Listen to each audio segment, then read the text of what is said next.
И все территории, которые мы не поставим под свой контроль, они не останутся нейтральными, они не останутся такими милыми, тихими Швейцариями. Они станут форпостом других полюсов, и в первую очередь более конфликтного полюса США. Поэтому нельзя согласиться с существованием суверенной Армении, или суверенной Грузии, или суверенного Азербайджана, суверенного Казахстана, суверенного Узбекистана, Таджикистана, Киргизстана. Ничего суверенного в этой новой модели существовать не может.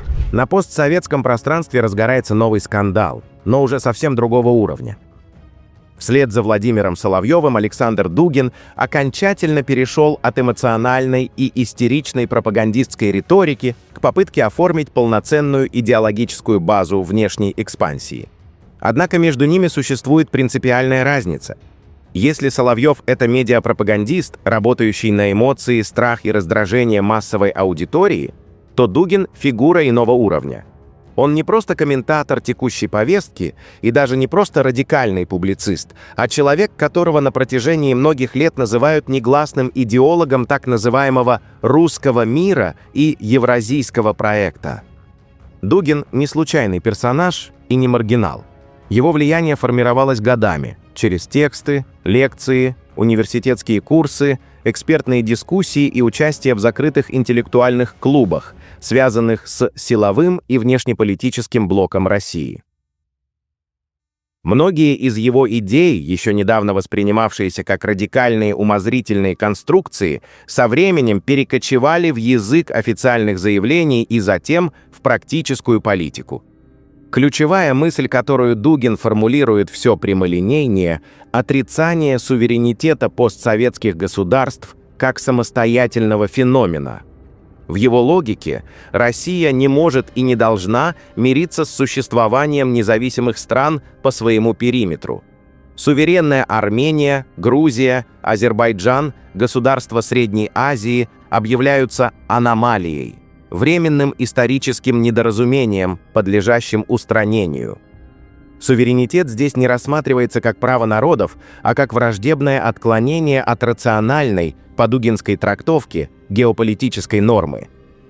Особенно показательно, что сам Дугин позиционирует себя как евразийский мыслитель.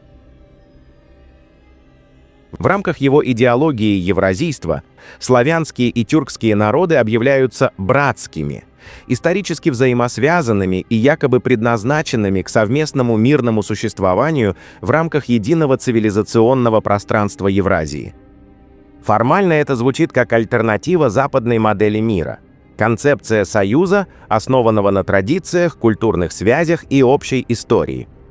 Однако на практике эта концепция оборачивается собственной противоположностью.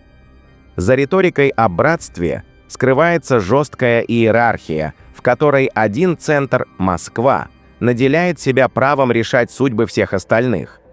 Любая попытка независимого политического курса воспринимается как угроза и тут же объявляется навязанной извне, враждебной и подлежащей подавлению. Иначе быть не может, если суверенитет трактуется как препятствие, а не как право. Далее включается классический пропагандистский механизм. Если государство не подчиняется России, значит, оно автоматически оказывается под контролем США, ЕС или Китая, без доказательств, без анализа реальных факторов. Из этой аксиомы автоматически выводится, что Россия обязана вмешиваться политически, экономически или силовым образом.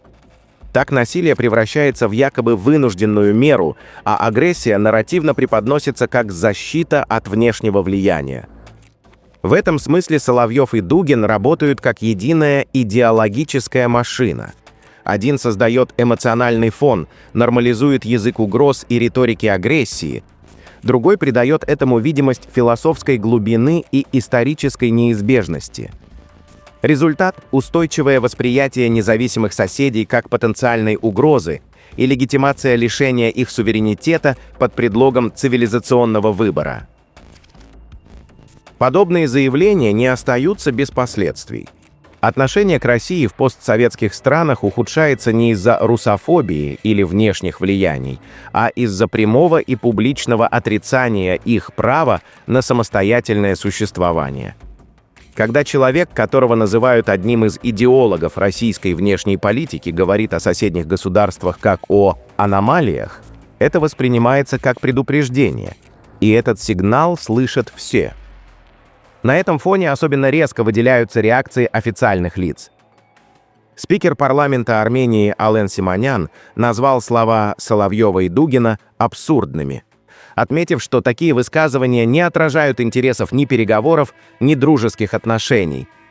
Он подчеркнул, что в случае необходимости донесу до российских коллег свое мнение, выразив уверенность, что диалог возможен только на основе уважения и равноправия. Отмечается, что в ближайшее время Ален Симонян посетит Москву для встречи со своей коллегой Валентиной Матвиенко. Резкий ответ прозвучал и в Ташкенте. Депутат Олей Маджлиса Узбекистана Шахноза Холмахматова прямо заявила, что рассуждения Дугина о суверенитете ее страны являются проблемой исключительно для него самого.